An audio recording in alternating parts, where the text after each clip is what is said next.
ठाकुर अनुकूल चंद्र 137तम जन्म महोत्सव और पंचम प्रतिष्ठा दिवस आनंदपुर श्री श्री ठाकुर अनुकूल चंद्र 137तम जन्म महोत्सव पंचम प्रतिष्ठा दिवस पालित हो।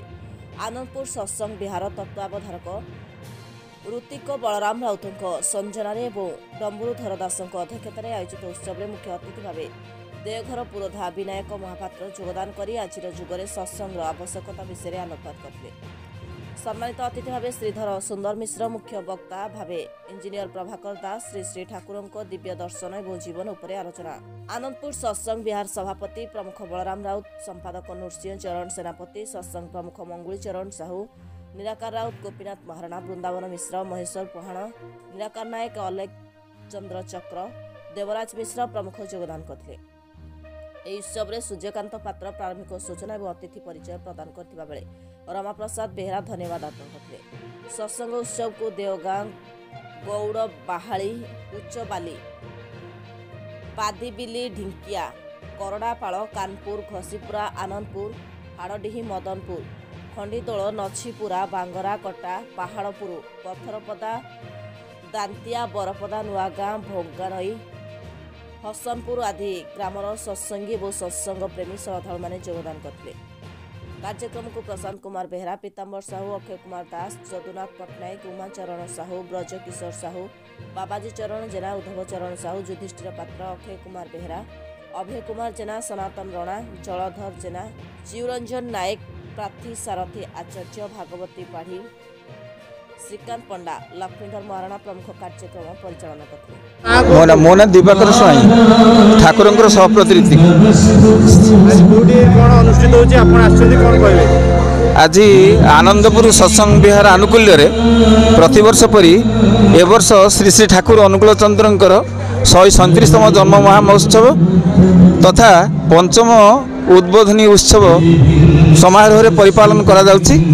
सेही उत्सव को उपभोग करने बहुत दूर दूरांतर भक्त साधक श्रद्धालु मान समावेश से उद्देश्य आम मैंने उपस्थित होइछु।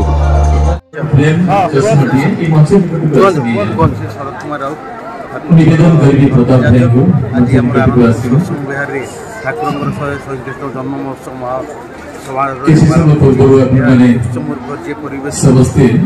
कटक भुवनेश्वर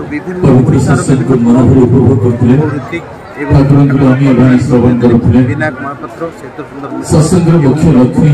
दास बहु मान्यगण्य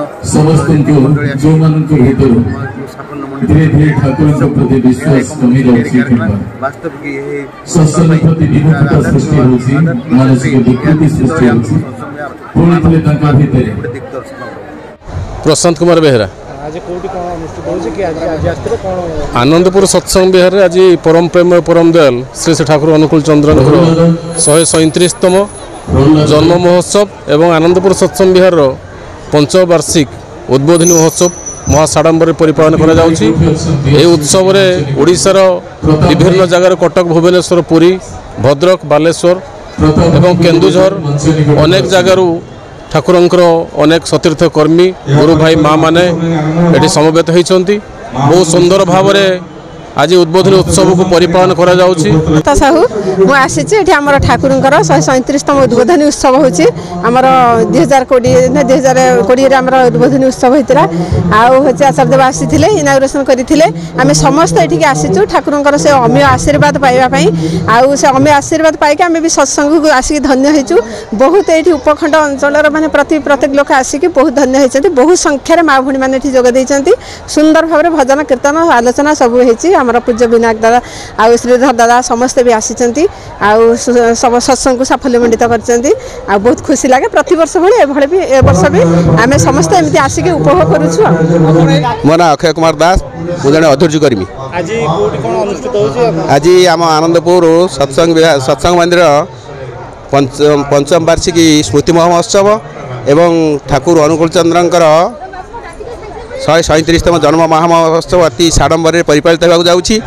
ये उद्देश्य आज समागम ए उद्देश्य होछि ठाकुर को धरी आम जीवन क्रीड़ केन्द्र करी जीवन को सरस सुंदर मजबूत करी गढ़ू एवं समस्ते एकत्रित एक प्राणतर ममत्व जमी परस्पर समावेश होबू से उद्देश्य उत्सवर उद्देश्य होछि उच्चमुखी हो चलवा उत्सव को जीवन सर्वस्व ग्रहण करवा एवं उत्सव सहित जोगयुक्त हमार प्रयास को जारी रखा। कनक मंजर साहू आम घर हूँ करडापाल आम जो आसु आज ठाकुर अनुकूल चंद्र हूँ सी हूँ आमर गुरु आर विधान को लेकिन आम चलीचु। आज हूँ उत्सव 137तम जन्म उद्बोधन दिवस से अनेक लोग आमर जो आनंदपुर आखपाख सबू आसिक ठाकुर को ये विधान को लेकिन उपभोग कर उत्सव को अनुभव कर।